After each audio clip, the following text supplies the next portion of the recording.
बिस्मिल्लाहिर्रहमानिर्रहीम। अऊज़ु बिल्लाहि मिनश्शैतानिर्रजीम। बिस्मिल्लाहिर्रहमानिर्रहीम। अल्हम्दुलिल्लाहि रब्बिल आलमीन व सल्लल्लाहु अला मुहम्मदिन व आलिहि त्वय्यबीन अत्ताहिरीन। अम्मा बाद। मुमिनीन किराम, अस्सलामु अलैकुम व रहमतुल्लाहि व बरकातुहू। नहजुल बलागा जे सिलसिले में टी नशित सां गॾु तव्हांजी ख़िदमत में हाज़िर आहियूं।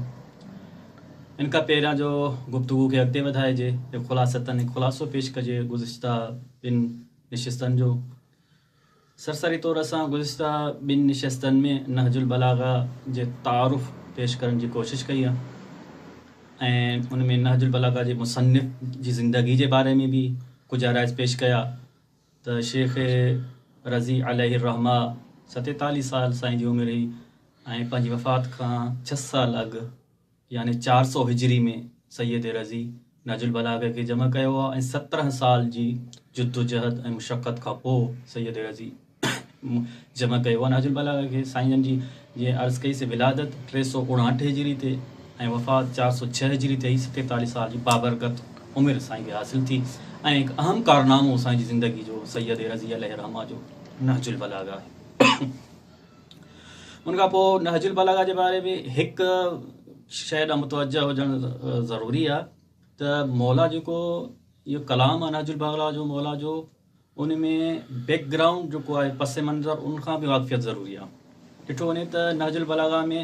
तक़रीबन 90% खां वधीक जेको मौला जो कलाम आहे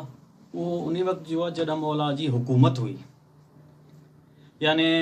जेके बि ख़ुतबा जमा कया आहिनि सैयद रज़ी जेके नहजुल बलागा में ख़ुतूत आहिनि मौला जा फ़रामीन अगरि उनखे ॾिठो वञे त अक्सर जेका मौला जी 4 साल 9 महीना ऐं कुझु ॾींहं जी जेका दौर ख़िलाफ़त आहे, ख़िलाफ़त जो ज़मानो आहे मौला जो, उन वक़्तु जा आहिनि अक्सर, सवाइ चंद खे छॾे करे। मसलन साईं ज़हरा जी शहादत जे सिलसिले में आहे गुफ़्तगू कुझु मौला जी वग़ैरह कुझु ॿियनि मौक़नि ते आहे, वरना अक्सर गुफ़्तगू मौला जी उन वक़्तु जी आहे जॾहिं मौला जी हुकूमत हुई। इन सां हिकु नुक़्ते सां वाक़फ़ियत ज़रूरी आहे। उनखां पोइ हिकु सुवाल छॾियो जेको पहिरीं नशिस्त में उनजो जवाब बि अर्ज़ु करणु ज़रूरी सम्झूं था। सुवाल इहो, छा सैयद रज़ी मौला अली इब्न अबी तालिब जो तमामु कलाम ऐं गुफ़्तगू पंहिंजे किताब नहजुल बलागा में जमा करे छॾियो आहे, यानी जेको कुझु बि मौला जो कलाम हुयो उन वक़्तु सैयद रज़ी सभु कुझु पंहिंजे किताब में जमा कयो आहे, कुझु बि न आहे छॾियो? उनजे जवाब जे लाइ असां चवंदासीं वरी मुक़दमे ॾांहुं रुजू कंदासीं। सैयद रज़ी नहजुल बलागा जे मुक़दमे में इहो वाज़े करे छॾियो आहे।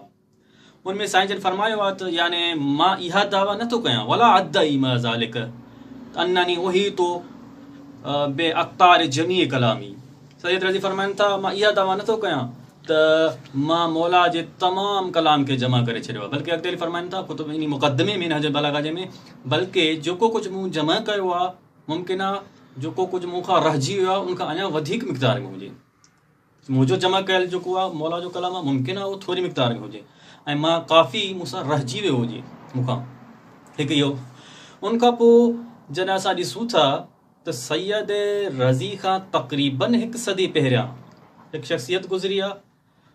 उहा पंहिंजे कलाम में मसऊदी जंहिंजी वफ़ात 336 हिजरी में आहे,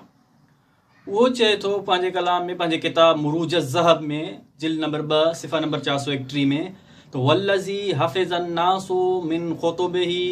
फ़ी साइर मुक़ामातिही 489 ख़ुतबा। मसूदी चए थो त जॾहिं जेको कुझु मिक़दार मौला जे कलाम जी जेका माण्हुनि वटि जमा थियल ईमाननि खे वल्लज़ी हफ़िज़न नास मिन ख़ुतुबिही फ़ी साइर मक़ामात, जेके बि मौला जा किताब हुया ख़ुतबा हुया कलाम गुफ़्तगू ही मौला जी, उन मां माण्हुनि जेको कुझु जमा कयो आहे उहो केतिरे मिक़दार में आहे? चए थो उहा 489 ख़ुतबा, 480 खां कुझु वधीक मौला जा ख़ुतबा आहिनि जेके माण्हू यादि कयूं था वठनि, या ज़बानी यादि आहिनि माण्हुनि खे, या लिखियो था वठनि तदवीन कयूं था वठनि, या ज़बानी उन्हनि खे यादि आहे माण्हुनि खे मौला जा ख़ुतबा। नीमा अंदाज़ो करे सघूं था त सैयद रज़ी जे विलादत खां अॻु में हिकु शख़्सियत जेका पैदा थिए थी उहा लिखे थी त हींअर मुंहिंजे ज़माने में 480 जे क़रीब ख़ुतबा मौला जा मौजूदु आहिनि,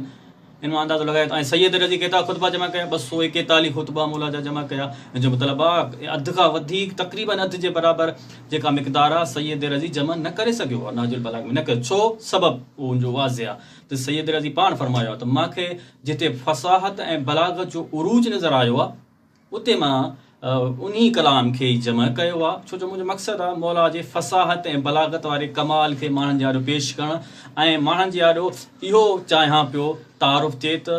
जहिड़ी तरह केतिरा ई ॿिया फ़ज़ाइल आहिनि मौला जा ॾिसो मुंहिंजे मौला जे जीअं ॿिया तक़वा में इमामुल मुत्तक़ीन आहे ईअं ॾिसो त फसाहत बलागत में बि इमामुल फुसहा वल बुलगा आहे फसीह ऐं बलीग तमामु दर्जो इमाम आहे इंशाअल्लाह अॻिते हली इंशाअल्लाह गुफ़्तगू जारी रहंदी।